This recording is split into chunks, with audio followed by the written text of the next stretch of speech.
Elon Musk సంపద $500 billion చేరింది. దీంతో ఆయన మరోసారి ప్రపంచ బిలియనీర్లలో మొదటి స్థానానికి చేరుకున్నారు. ఇదే వేగంతో సంపద పెరిగితే 2033 నాటికి మస్క్ ప్రపంచంలోనే మొదటి ట్రిలియనీర్ కావచ్చని ఫోర్బ్స్ అంచనా. ఆయన సంపదలో అత్యంత కీలకమైంది ఎలక్ట్రిక్ కార్ల సంస్థ టెస్లా. తాజాగా మస్క్ రోబోటాక్సీ, ఏఐ మార్కెట్ విస్తరణపై దృష్టి సారించారు. కాగా ఎలన్ మస్క్ వ్యాపారంతో పాటు వివాదాలను తలదూర్చడం ఆనవాయితీగా మారింది. భారత్కు వ్యతిరేకంగా ఎవరో పెట్టిన పోస్టుకు మస్క్ స్పందనపై ఆగ్రహిస్తున్నారు భారతీయులు. మరోవైపు ఓ ప్రధాన ఓటీటీని బహిష్కరించాలంటున్నారు మస్క్. ప్రపంచ కుబేరుడు ఎలన్ మస్క్ సరికొత్త చరిత్ర సృష్టించారు. ఈ భూమి మీదే అత్యంత సంపద కలిగిన వ్యక్తిగా నిలిచారు. ఆయన సంపద $500 బిలియన్ చేరింది. చరిత్రలో తొలిసారి మస్క్ సంపద $1 ట్రిలియన్ చేరిందని Forbes real time billionaire tracker వెల్లడించింది.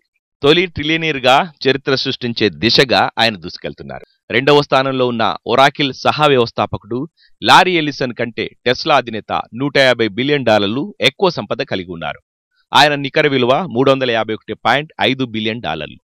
గత నెలలో ఒరాకిల్ షేర్ల ధర పెరగడంతో ఎలిసన్ కొద్ది కాలం పాటు మస్క్ను అధిగమించి ప్రపంచంలోనే అత్యంత సంపన్నుడిగా నిలిచారు. అయితే మస్క్ మళ్లీ తన అగ్రస్థానాన్ని కైవసం చేసుకున్నారు. దక్షిణాఫ్రికాలో జన్మించిన Elon Musk Tesla, space X, Starlink, Neuralink వంటి సంస్థలను నడిపిస్తున్నారు. ఆయన సంపదలో అత్యంత కీలకమైనది ఎలక్ట్రిక్ కార్ సంస్థ టెస్లా. సెప్టెంబర్ 15 నాటికి అందులో ఆయనకు 12.4% వాటా ఉంది. ఈ ఏడాదిలో సంస్థ షేర్లు 14% పెరగ్గా 3 రోజుల క్రితం ఒక్కరోజే 4% దూసుకెళ్లాయి. దానివల్ల మస్క్ సంపద $9.3 బిలియన్ల పెరిగింది. రానున్న రోజుల్లో మార్కెట్ విలువను భారీగా పెంచేందుకు టెస్లా ముమ్మర ప్రయత్నాలు చేస్తుంది. ఎలన్ మస్క్ రానున్న రోజుల్లో రోబోటాక్సీ, ఏఐ మార్కెట్ విస్తరణ వంటి లక్ష్యాలను పెట్టింది. ఈ పనితీరు లక్ష్యాలను సాధిస్తే ప్రతిపాదిత ప్రోత్సాహక ప్యాకేజీ కింద ఆయనకు భారీగా షేర్లు సమకూరనున్నాయి. దాదాపు $900 బిలియన్ సమకూరనున్నట్లు అంచనా. కొన్ని నెలల క్రితం టెస్లా షేర్లు ఒడిదొడుకులకు లోనయ్యాయి. అమెరికా అధ్యక్షుడితో ఎలన్ మస్క్ విభేదాల తర్వాత ఆ సంస్థ షేర్లు పతనమయ్యాయి. అయితే కొన్ని రోజుల క్రితం ఈ కుబేరుడు $1 బిలియన్ విలువైన షేర్లను కొనుగోలు చేశారు. అది మదుపర్ల విశ్వాసాన్ని పెంచింది. మస్క్ వ్యాపారంపై మళ్లీ దృష్టి పెట్టడం ప్రారంభించడంతో పెట్టుబడిదారుల విశ్వాసం మరింతగా పెరిగింది. టెస్లా డైరెక్టర్ల బోర్డు చైర్మన్ రాబిన్ డెన్హోమ్ గత నెలలో మస్క్ ఇప్పుడు కంపెనీ వ్యవహారంలో చురుగ్గా ఉన్నట్లు తెలిపారు. కొన్ని నెలలు వైట్ హౌస్ సంబంధిత పనిలో బిజీగా గడిపిన విషయం తెలిసిందే. మస్క్ దాదాపు $1 బిలియన్ విలువైన టెస్లా షేర్లను కొనుగోలు చేస్తున్నట్లు ప్రకటించాడు. ఇది టెస్లా భవిష్యత్తుపై బలమైన విశ్వాసాన్ని చూపించింది. మరోవైపు మస్క్ సంపద పెరుగుదలకు టెస్లాతో పాటు $400 బిలియన్ విలువ కలిగిన space X, $75 billion AI startup XAI కూడా దోహదం చేస్తున్నాయి. భవిష్యత్తులో ఈ కంపెనీ విలువను $200 బిలియన్ పెంచాలని లక్ష్యంగా పెట్టుకున్నారు. ఇదే వేగంతో సంపద పెరిగితే 2033 నాటికి మస్క్ ప్రపంచంలోనే మొదటి ట్రిలియనర్గా కావచ్చని ఫోర్బ్స్ అంచనా వేసింది. ఫోర్బ్స్ రియల్ టైమ్ బిలియనీర్స్ జాబితాలో టాప్ 10లో 9 మంది సంపన్నులు అమెరికన్లే కావడం గమనార్హం. అయితే ప్రస్తుతం ఎలన్ మస్క్ కొన్ని సవాళ్లను ఎదుర్కొంటున్నారు. చైనాలోని BYD తదితర కంపెనీల నుంచి పోటీ కూడా పెరిగింది. జర్మనీలో కూడా అమ్మకాలు పడిపోయాయి. EU దేశాల్లోనూ ఇదే పరిస్థితి. భారీ విస్తరణ అంచనాలను కూడా వెల్లడించింది.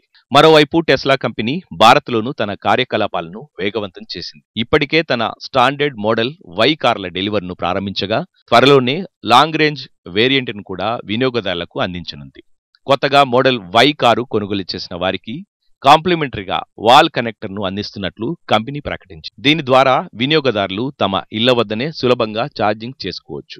భారత్లో మోడల్ Y ప్రారంభ ధర $59.89 లక్షల ఉంది. ముంబై, ఢిల్లీ నగరాల్లో టెస్లా ఛార్జింగ్ స్టేషన్లు కూడా అందుబాటులో ఉన్నాయి. ఆగస్టు నెలలో ముంబై తర్వాత దేశంలోనే రెండో టెస్లా షోరూంను ఢిల్లీ ఏరోసిటీలోని వరల్డ్ మార్క్ 3 కాంప్లెక్స్లో ప్రారంభించిన విషయం తెలిసిందే. తరచూ వివాదాస్పద వ్యాఖ్యలతో వార్తల్లో ఉండే ఎలన్ మస్క్ తాజాగా భారతీయులను రెచ్చగొట్టారు. బ్రిటిష్ వారు భారతదేశాన్ని ఎప్పుడూ పరిపాలించలేదని వింతగా పేర్కొన్న పోస్ట్ను మస్క్ లైక్ చేయడం తీవ్ర వివాదానికి దారితీసింది.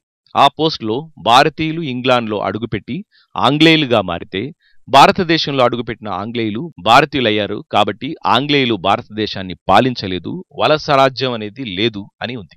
మస్క్ పోస్ట్ను లైక్ చేయడమే కాకుండా ఆలోచిస్తున్నట్లు ఉన్న ఎమోజీని షేర్ చేశారు.